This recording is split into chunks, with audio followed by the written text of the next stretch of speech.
मन वचन और काया से कोई कष्ट हमने पहुँचाया हो, जाने या अनजाने में यदि दिल आपका हमने दुखाया हो। ये हाथ जोड़ हृदय स्थल पर हम अंतर मन से कहते हैं। ये हाथ जोड़ हृदय स्थल पर हम अंतर मन से कहते हैं। मैत्री का पर्व महान है ये, हम क्षमा याचना करते हैं। मैत्री का पर्व महान है ये, हम क्षमा याचना करते हैं। शुरुआत नई एक करते हैं, हम क्षमा याचना करते हैं। शुरुआत नई एक करते हैं, हम क्षमा याचना करते हैं। हमको भी करना तुम क्षमा, हो हो हो हो हो।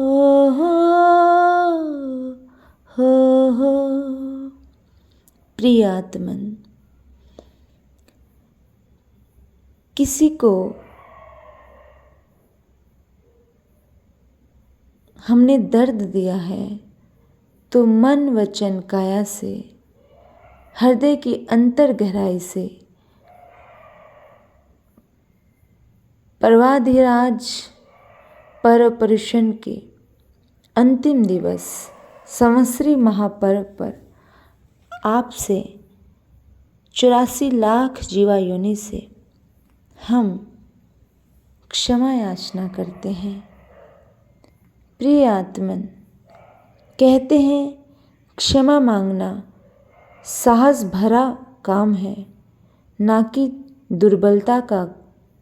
क्षमा करना वीरता का काम है, एक साहस का काम है, एक वीरता का काम है। किसी की भूल को क्षमा करना अर्थात एक नई शुरुआत का आगाज करना है, नई शुरुआत का अवसर है। हम जिंदगी की नई शुरुआत करें, बुरे को भूलना सीखें, जो हो गया उसे भूल जाएं। अब नए तरीके से प्रेम पूर्ण अपनी ज़िंदगी को जिएं। मन वचन और कर्म से हिंसा नहीं करना ही अहिंसा है।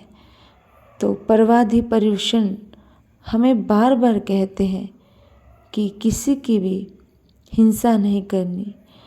हर एक जीवित प्राणी के प्रति दया रखना, घृणा से विनाश होता है और दया से जिंदगियां आबाद होती हैं। किसी का अस्तित्व मिटाने की अपेक्षा उसे शांति से जीने दे और खुद भी शांति से जिए, तभी हमारा और आपका कल्याण होता है। महावीर कहते हैं जियो और जीने दो। तो आपके पूरे परिवार को, पूरे समाज को, पूरे देश को, पूरी सृष्टि को हम क्षमा याचना का भाव रखते हैं और रखना भी चाहिए। प्रभु जी, जिंदगी में क्षमा एक ऐसा फूल है जिस क्षमा से, जब क्षमा का फूल खिलता है तो जिंदगी में आनंद आता है। इसलिए कहा भी है,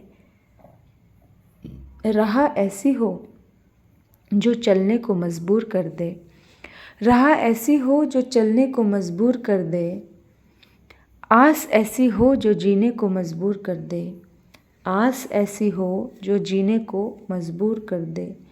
ए महावीर के अनुयायी कहलाने वालों, ए महावीर के अनुयायी कहलाने वालों, क्षमा ऐसी हो जो गले मिलने को मजबूर कर दे, क्षमा ऐसी हो जो गले मिलने को मजबूर कर दे। जिंदगी में जब भी किसी को हम हर्ट करते हैं तो हमारा ही नुकसान होता है। जब हमने किसी को दुख दिया तो दुख मिलता है। इसलिए कहते हैं ना दुख दो ना दुख लो, सुख दो और सुख लो।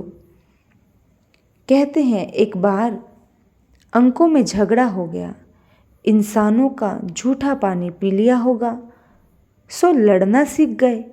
लड़ाई इतनी ज़्यादा बढ़ गई कि नौ को भयंकर वाला गुस्सा आ गया। अब गुस्से में कोई किसी को गुलाब का फूल तो देता नहीं है, या तो वो गालियाँ निकालता है या फिर हाथापाई करता है। और नौ ने भी यही किया। उसे गुस्सा आया तो उसने 8 पर गुस्सा चला दिया। 8 को कौन सा, 8 भी गुस्सा था, 8 को कौन सा गुस्सा नहीं आएगा जब थप्पड़ खाएगा। लेकिन फिर उसने 8 ने अपना गुस्सा 7 पर निकाला, उसको तमाचा जड़ दिया। अब 7 ने 6 पर, 6 ने 5 पर, ऐसे करते करते वो एक दूसरे को मारते गए। गुस्से का नियम होता है, जब भी आता है नीचे वाले पर आता है और आदमी को भी नीचे लेकर जाता है। 5 ने 4 को, 4 ने 3 को और 3 ने 2 को, और 2 ने 1 की गाल पर घुसा मारा।